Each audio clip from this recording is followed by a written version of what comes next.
Welcome back, everyone, to another episode of Scale Like a Savage, the podcast. I'm your co-host, Brittany Boatwright, with my lovely co-host, Jamie Seneca, checking in from Florida. Jamie, I heard y'all about to get a cold front down there. We are? I have not known that. It's like 100 degrees and hot. That's well, amazing. Apparently parts of your state, I was talking to Lauren Bowen this morning. She's like, yeah, it's supposed to get to like 70 degrees later on this week. And I'm like, that's insane for Florida. Oh, yeah, that's insane. She's a few hours north of me, so maybe that's why. Or I just haven't watched the news. So, yeah. Okay. Wear a jacket if you need to. I know you Floridians, like y'all are kind of weird with your temperature. But today we got somebody that's coming in from the hot state of Nevada. And I get the privilege of really introducing her. Someone I met back in, when did we meet? What month was that? May? Yeah. May. No, it wasn't that long ago, friend. Yeah, it was not that long ago. And I promise you guys, if, she felt like home. Someone I've known my entire life. So it's an extreme honor of mine to get to introduce you. So escrow secretary, that's where Denise Klein started, answering phones in the title and escrow world before she was ever made the woman standing in front of a real estate team. 19 years in that industry, escrow officer, then operations, then sales, then VP of sales and marketing. That's a whole career. Most people would have finished and called that done and retired. Denise called it her starting line, y'all. Today, she's a team leader behind the Klein Team Nevada, known as the Dream Maker, and she's built her entire business on the principle most agents will skip past. Referrals done right don't replace cold leads. They double your income and cut your effort in half. Yeah. Denise leads with her faith first. She'll tell you straight up her business exists because of it. And after 4 decades, guys, in this industry, she's earned the right to tell you what actually works and what almost broke her along the way. So without further ado, my great new friend, Denise Klein, you guys. What? Wow. Like that was quite the intro, my friend. Thank you so much. Thank you so much. Like when I sit there and think about 4 decades, it seems like that fast. You look at this face, you don't think 4 decades. Come on. No. Yeah, to y'all that are only listening online, y'all are missing out because my girl is hot stuff. That's it. And yeah, the hot state of Nevada for sure. 110, 112. Yeah, that's it. And our market's hot too. Don't believe the press. Don't believe what you're seeing out there. Over those 4 decades, I've had the chance to see every market, right? So when I started in the market, we were, AITDs, contracts for sale, all of those. And so 18% interest rate. So like this is a great market. In real estate, real estate always exists. We're in a market that every single person we're talking to, you guys, is a potential client. And so it's really just about education, and there will be nothing that will ever replace real estate in building wealth and a retirement. And the sooner you get started, the better. And you'll make it through markets and interest rates and all those things. However, real estate is one of the greatest industries anyone could ever make the choice to get into. Now it's work, right? Like I'm not going to sugarcoat that. And the amount of effort doesn't change in each market. So that's kind of where we are right now. Yeah. And Denise, before we jump too much into your now state, I want to take you back real quick. Because, I posted this on my Facebook story recently where a lot of people that end up doing real estate, they did not at 5-year-olds say, what do I want to do for a living? I want to be a real estate agent. Jamie might have actually. But most people don't. For most, it's like a second career. We hate that toxic job we've been at. So Denise, I want you to take us back to that moment when you had climbed from being the escrow and title closer to VP of sales and marketing. But what was the moment you knew you didn't want to stay in that lane for forever? My mom was a real estate agent, so I'm generational. And so I was in junior high when my mom got her real estate license, and she was rookie of the year, her first year, an extraordinary real estate agent. She always used this motto, and you wouldn't say it today, but she said it back then. I get in bed with my clients. I'm like, what in the world does that mean, right? I get in bed with my clients. Well, that means you leave your daughter at school. You're the last one to always get picked up. There were no cell phones to call and remind her. You just realized one moment, she'd realize, oh, my daughter's not in the car with me. Where is she at currently? And so I swore never, ever going to get into real estate. And so I was blessed. I have a huge work ethic. I started working when I was 14 years old. I was the youngest department head for Ole's Home Center in their home decor department. So that's where I kind of got started and quickly realized retail sucks. Like that is certainly not for me. Then I went into accounting. I got fired from that job. Certainly not for me. And my mom's like, hey, why don't you come work for me? I'm like, no. But then I realized, I wasn't destined for college and I love people. And so she's like, just come over. And so I was blessed to be able to have the opportunity to go to work for my mom. And, 4 decades ago, I was able to go work for a title company for a week and a lender for a week. That's how my mom trained me. How cool would that be for us to be able to do today, right? And so the vice president of the operations called my mom and said, hey, we'd like to hire Denise. And my mom was immediately like, of course. And so I really had this strong background in real estate. And I used that. I'm 19 years old when I get into title and escrow. And by the time I'm 21, I'm through becoming an escrow officer, and then I get into sales almost immediately. So I go back and forth between operations and sales, but I learned very early in my career, you just educate people. Find out what people want and help them get there. That's the success rule everywhere. And so I would just help real estate agents. We didn't have teams back then, help franchise owners building success. And I got my start with Jack Matthews. He was the first to put me in front of a room. So 23 years old and starting in that time, really teaching people how to do AITDs, how to do contract for sales. Had an amazing career. I loved it, loved it, loved it. However, as I made it through operations, I'm just the type of leader that I'm going to stand with you, right? If you're there at 5 a.m, I'm there at 5 a.m. If you're there at 10 at night, I'm there at 10 at night. And that's not so great for being the kind of mom that I wanted to be. And so my assistant, still to this day, my daughters consider them their second mom at that period of time. I mean, she's picking them up, bringing them back to the office. There was none of this work from home. My kids were raised in my office, sleeping under my desk way too many times for Child Protective Services to know about. And in 2000, I was just like, there's got to be a better way. However, I created so much success and financial success that they kind of those golden handcuffs, right? How am I going to do it? And I built some amazing things here in Las Vegas. I've been part of some incredible projects. And, I always made money by creating a low salary and a high commission, right? Pay me 50 grand and give me 10% of revenue. I'll work off a P&L every single day. And then just over and over, I'd build the profits for the company. And we'd always have this conversation. You can't make that much money. You can't make much money. And I am money driven. Like money is a conduit to do great things in your life, right? And properly used by God, right? However, I got tired of hearing that. And I spent a decade teaching people how to do it. And one day, my husband and I were talking. I'm like, I think I should do it. And he's like, I think you should do. I'm like, are you sure? And he's like, I'm sure. And so I went in and gave notice. And my assistant at that time said to me, she's like, well, you just hired your first employee. Now, mind you, I just let go a $300,000 job. I got a commitment from my husband to leave that job, not to hire anyone. Well, that night I went home and I told him, hey, so exciting. We just hired our first employee. He's like, what? And that was the smartest decision I could ever make, right? That's the smartest decision I could ever make. And so it was at that moment. And as sure as it was, I gave notice, went on, and I got a great job offer again. That's when I got my job offer to be vice president of sales and marketing. And I went back in, but with one promise. If I ever start to hate this again, I'm going to leave. It took 3 years. It took 3 years for me to hate it. I ran the state of Nevada, a credible career, but I had that, I had that in me. I got to do it. And so that's how I made the transition out of title insurance. However, you never really let go of your previous careers because success translates. What I did to be successful over there, I moved over here. And so that's kind of how that all came down. And here we are this many years later. Wow, that is awesome. And I love that Brittany introed and said that you are a referral magnet. Yes. And I'm in the process of actually building that out for the office, just to have something that is working behind the scenes.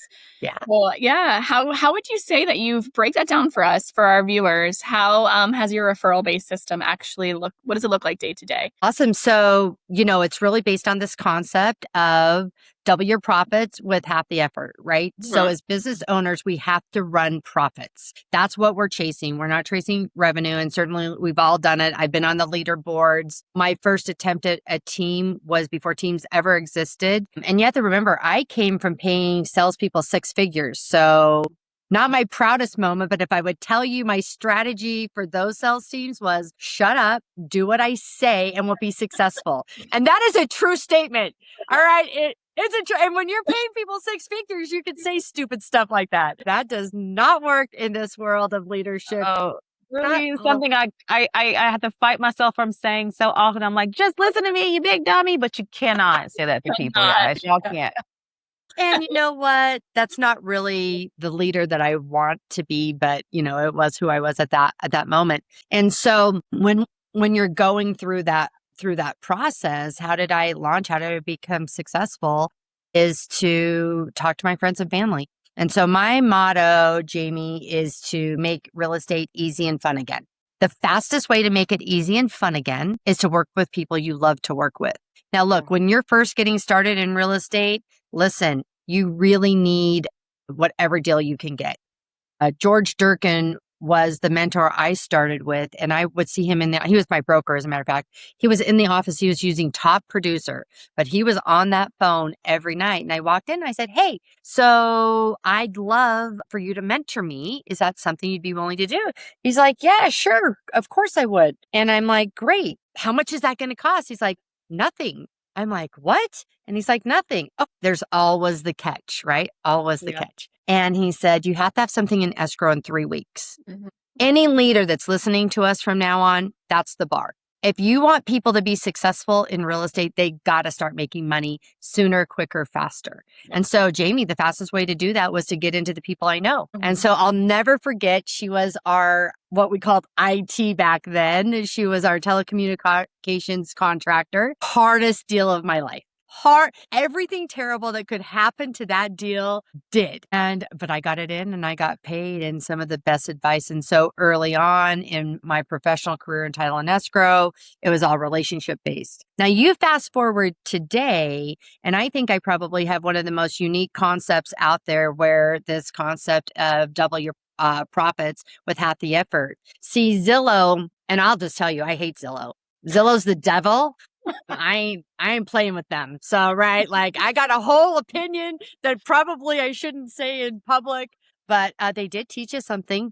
They taught us a really valuable lesson. And what they taught us is that the relationship is as equally important as the transaction. Now, it used to be in the day where referrals were concerned, we leveraged the transaction from a profit perspective at 75%, right? Yep. 75% of whatever it is more important than the transaction side. And so when you would give a referral, you'd give that referral and you'd normally ask for 25%, right? And so that's just how we were raised. That was what the community told us was correct. Well, Zillow's challenged that and said that's not true. And they're not alone now. And so what do they bring to the table? Why are team leaders spending hundreds of thousands of dollars? Is because Zillow created the relationship. Yep. That's what they're selling. Well, listen, if Zillow can do it, watch out. The Dream Maker is coming in hot, right? Coming in hot. That's for sure. And so I challenged that. About 18 months ago, I said, I bet I can get 50%. I bet I can get 50%. So when I say double your profits, I say that's true. Now, I just want you to stop and think for a moment. Who do you know everywhere in the world?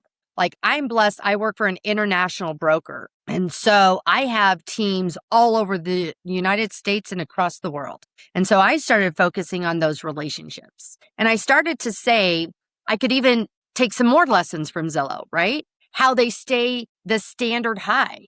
Like, if you're going to work with Zillow, your standard's going to be high. Hey, you're going to work with the Dream Maker, standard's going to be high. You work with Zillow, you're going to use Follow Up Boss. You work with Denise Klein, the Dream Maker, we're going to be in group texts. We're going to have weekly updates. We're going to be with you to get hired. So you don't just go out and say, I'm going to get 50%. When I give you a call and I tell you I have someone in your marketplace, we're going to create a partnership. I mean that. You have the real estate license. You're going to stay transactionally driven. I have the relationship. And I'm not just handing that over. We're going to get in partnership together. So you're not going to have to wonder if you're going to get hired. You can just get hired. And so in a relationship business, Jamie, we even take this a step further. So when I have someone that's coming in, and I just did a deal in Washington, D.C. with a client that I moved from here to Washington, D.C. She went from Washington, D.C. to St. Louis. So I did 3 transactions with her. I did 50% on all of those because as a team leader, I had an agent that worked with me again on that. And so when she left Washington, she called me. She was really the one that launched this idea in my head. She's like, can you help me here? Well, yes, I can. Fork in the road. I can refer you or I can help you. Yep. Right? I refer you. That's a 25%. Here's a phone number. Give him a call. I can partner with you is a 50%. Now let's answer the question. Who's doing the most amount of heavy lifting, Jamie? The other agent. Heck yeah. So when you look at a profit margin, Like, woo, let's go. Let's go. Let's go. And then you get to do, when I say making business, real estate fun and easy again, that's what I'm talking about. That's what I'm talking about. And it's a win-win for them. So then I am looking for multiple agents to interview. So I'm doing the interview process. So that gives me 3 brokerages, 3 agents in each brokerage. You do the math. I'm talking to 9 agents in a market. Just curious, Jamie, we just met. Do you think if you spent, 10 minutes with me, I might prove to you I'd be an agent you could refer to? Oh, yeah. Mm-hmm. Heck yeah. Heck yeah. And then I do the job, put it in my CRM, follow up with them. And then what do you think happens? When they look to change brokerages, they might give me a call too. Yeah. Or they'll send referrals your way that are moving to Las Vegas. Yeah. Absolutely. Absolutely. So we can monetize a CRM outside of our market. In a really easy way. Now, I just launched a team in Boise, Idaho. My daughter moved up there, and it's actually Stars, where we're coming out of Star, Meridian, Treasure Valley. And so that marketplace, I've went in and I actually started a team. And I thought that team would be just more of an organizational team. But Jamie, surprise, surprise, no, they've all wanted to come on a team with me. I actually take my real estate license in Boise on Monday because I'm actually starting a team. 50-50 splits. I got to tell you, God is just in my pathway right now, opening doors I would have never imagined, challenging what is status quo, and really coming back to this part that you can build a skyline. Brittany, I'm sure you've heard this before, and it never sat right with me. It was this concept of shattering ceilings, and we would cheer. Oh my gosh, I shattered a ceiling. Yeah, breaking the glass ceiling. Yeah. Breaking the glass. How stupid is that when we really think about it? I took all this time, all this effort. I had to grow as a human being, all of this to bring that ceiling. So what if instead of shattering it, I make it a foundation and I start building a skyscraper, and then I build a skyline? Multiple streams of income, multiple markets, so that if any one market fails, I'll win. And so that's the referral-based business that we're talking about, is to be able to monetize our databases. And I am just gutsy enough to believe that if you ask me to be part of a transaction, that I'm going to bring value. And I am going to choose the best people in that marketplace. So I'm taking all of the guesswork of it. I am not someone that believes AI is going to get rid of me. Damn straight, that is not happening. Not happening. But our value proposition has to increase. When value is present, compensation doesn't matter. And so we've got to go in and we've got to learn from our competitors, Zillow, Redfin. There's things that they're doing really well, and we got to model those back in our business. And then for me, it's to give that gift away to other agents by recruiting them into my organization, wherever they are in the world, or being able to work with them in my own marketplaces. But the sky really is the limit if we'll just dare to dream and dare to believe what people are telling us is not true. And we can have whatever we want. I sit here and look at Brittany. I mean, it's a few months later. And I remember when Brittany walked into that room, I'm like, we're going to be friends. She didn't know that yet.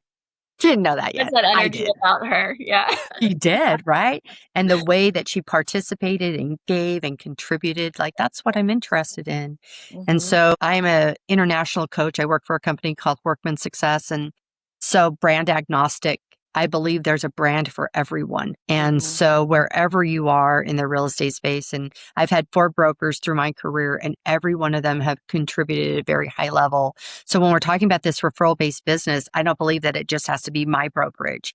I think I want to go out into the marketplace and, hey, congratulations on you guys' new move. I'm so happy for you. And so where I want the best in the markets, not my brand. And if my brand happens to be the best, that's totally cool. But there's a lot of value in being brand agnostic. And I actually lead a group here, Agents Helping Agents, which is a brand agnostic collaboration concept that just says, like, let's do it together. I don't know if I answered that, but I definitely gave some information. You definitely did. Yeah. And that was the passion with Brittany and I, starting Scale Like a Savage, brand agnostic, and let's all contribute to make this industry a better place, you know? Yes. Yeah. I mean, we got to fight it together, you guys. Yeah, we got to lock arms together. Yeah. And Denise, I love that you are so relationship based. I talk to my team about this so much, and you hit the nail on the head where you said, as a new agent, you're taking all the transactions and opportunities, right? Especially when you don't have an SOI, you're new to the area. But then how do you keep those clients for life? You build a relationship. To now where I am almost in my 10th season, I don't have to call. I have people that say, you want the best. Brittany is absolutely the best person. I didn't know this until last night. I thought that I got the opportunity to list a subdivision strictly because the secretary of the boss found me online. Little did I know is that someone who was my landlord when I opened up my company, he did the engineering for that subdivision. And he said, I didn't work with Brittany on real estate, but she's a great human being. And he spoke to who I was. And that's what mattered most to these guys that was hiring someone sight unseen from California. It was that person who had never done a real estate deal with me that could speak to my integrity, my work ethic. I talked to him last night and he's like, what you doing, sis? I'm like, leaving the office. And it's like 7:00. And he's like, that's who I knew who you were when you rented the space right across the hall from me. And he told me that that's why they hired me. And I'm like, I had no idea who talks good about you behind your back. 100%. A girlfriend just sent me a DM yesterday with something just like that. And man, just so many things have been coming into alignment for me where people outside of me are telling me important things that I didn't know, that is building my self-esteem and my confidence even at a higher level. Right. If you don't match my self-confidence, we're not probably going to be in a really inner circle. We're going to be in each other's life, but it's people like Brittany, like you speak very highly of yourself, and that's important. Right. And people notice. And then you give people permission to speak highly of themselves. Right. When you think about life, there's 2 lanes, right? And we operate from both of them. One is care and one's manipulation. Right. So like we have kids. I have grandkids. They work in those lanes really well, right? Like, I love you, Oma. Can I have a cookie? Like, pure manipulation, right? Or they just come and climb up in your lap and they whisper in your ear, I love you, right? Care. And so as humans, we're doing both. We're operating from both of those places. And so for us, it's really to be able to take someone like you, Brittany, and Jamie, I've stalked you just to be perfectly honest. So I feel like we know each other. You know, we're operating from the same place, right? As often as we can from care. And when you do, that's what they're hiring, right? The reason they should join teams is because we share reputations where experience counts. Yes. Where experience counts and it matters. When you come on my team, you now get my reputation and I get your relationships. That's why it's a 50-50 split. Not one is more important than another. Now, you go back 20 years ago, we didn't have teams, y'all. When I first tried to build a team, I thought, just follow me around, say what I say. Come to find out, I may be a unicorn, right? I may have another gift because it's not what I say, right? It's not what I say. So yeah, that's really important. I'm proud of you, Brittany. I'm proud of you. And more importantly, I'm proud of the people that will hear that story and that they will be able to see the impact that they're having as well. Because that's what we're getting the chance to do, is that people can borrow our belief and believe more in themselves. For sure. Yeah. Denise, I know you're really great with people. I could just tell from when we first met, I was like, this is my girl. Not only is she sharp dressed, I don't feel like I'm out of place, but you have this warmth about you. And yet you're also like this savage business operator. So I'm really curious, and I'm sure our audience will love to hear, what systems you put in place to run this referral-based organization where you keep even more profit. Like everybody wants to know that. I love that. One of the places that we win in our business is in our international office. And so the international office was really born out of COVID. So were you guys running teams during COVID? I started mine in June 21. So before COVID, a team looked very different than after COVID, a team. Right. And not just teams in real estate, everywhere. So, one of the things I'll never forget, I'm sitting taking a listing and I'm actually looking just like that. And over me is the client's TV as we're signing the listing agreement. And our governor shut down Nevada. I mean, listen, one of the craziest things was the Strip when it was shut down. And I'm a native Las Vegas, born and raised here, something I never thought we'd see happen. And so quickly, we weren't sure if we would be essential services. We did end up being essential services. However, I've been a coach for this company for 7 years. And so I had teams all over the United States. Our teams in New York were not essential services. And so crazy time for everyone, but we were. However, people were still found a chicken exit, right? Like a way that I can stay home and not work. Real estate agents do not need that. And so we started meeting on Zoom. So 4 hours a day, if you were on the team, you were on Zoom. And we were in calls and we were having fun and we'd break down, we'd have contests, we'd do all kinds of stuff because I realized that we had to be in community still. Now, at that time, I owned the contract for the Clark County School District's teachers union. I was the only team, and I'll tell you, there were some mad franchise owners that had exclusive access to teachers on campus during school hours. We did what were called teachers open houses. We taught how to use real estate to leverage your retirement. And so there's a big, before COVID, people that were really scared of technology. But come to find out, they got more scared of the virus than technology. And so I think we jumped a decade at least in that period of time in getting people to use technology. And so it worked until we got back into the office and, you still had all the challenges, agents not showing up, none of those things changed if we were in person or on Zoom. However, it worked. And at that time, our operations team would join us as well on Zoom. So we started having escrow huddles on Zoom. We started doing all these things. Then our clients started to join. And one day, like, you got to be in my mind to know how this stuff happens. One day I was like, I wonder. We all got back into an office. I wonder. And so at that point, my director of operations decided to make a move into mortgage. And so I went hiring. I was at EXP Con. I did a tour around the vendors. And it's the first time I ever met a VA company. Now, listen, I get it. Some people are for a VA company, and I immediately had rub with a VA company because what they wanted me to do was they wanted me to teach their people. Their people would hire people and teach them. There is no way I'm giving my operations to a company for them to be able to use any way that they want.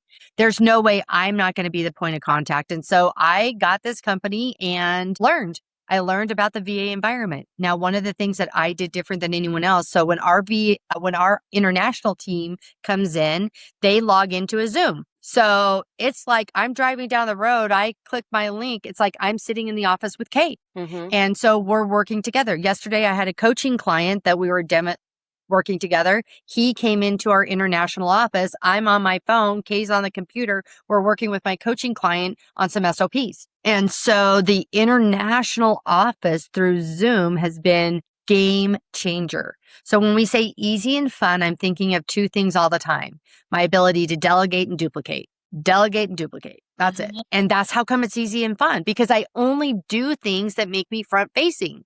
I am only dealing with my clients. And so we actually are just writing a blueprint on that, Brittany. As a result of that call yesterday, the coaching client I had said, Denise, where's the blueprint? I'm like, you're exactly right. Where is the blueprint? And so she's been with me for 5 years. When you look at ROI, the truth is the salary I'm paying her is well above market there. She is by far, she's my director of operations 5 years later, that I'm paying a fraction of what it would cost me. And she's delivering triple the effort. And so we look at our international office as a place where then I was doing a recruiting. I have a recruiter I'm working with, and I wanted them to talk to some people on my upline, and I wanted them to talk to some people on my team. And so we'd meet in the international office and we'd go to a breakout room. So I'm driving. So now, Brittany, 75% of all contact with my agents goes through our international office. She's available to them all the time while I'm out doing what? Being in front of your clients. Front-facing activities. Front-facing activity. Denise, we're going to have to bring you back for like a part 2 on this because my mind is just blown from everything you shared. And we still have like 1,000 questions, and here we are at time. So Savage Jamie, do you want to ask her the question we ask everyone that comes on the podcast? Yeah. So delegate and duplicate. I love that. I'm going to use that. So tell us what it means. Tell the viewers, what does it mean to you to scale like a savage? You know, scale like a savage is about living your passion and purpose. That's it. Okay. Like, it's to be able to live a life not of balance, but of harmony. See, balance is a scale and there's value for it, right? But it's always this thing. And harmony is where all those things can sit at a table together and not compete. And so to scale like a savage to me is to live God's purpose for me to become the woman he has called me to be a good conduit for good and God in the world. And that's my interpretation of it. Thank you so much, Denise. All of our listeners and viewers, I hope you guys are taking massive amounts of just good deposits from us having Denise as a guest on our pod today. You guys know you can catch us back every Friday at 8 a.m. Eastern. Denise, thank you so much for your time today. You're so welcome. I love you all. Peace, Jamie, Brittany, I love you. Bye, everybody.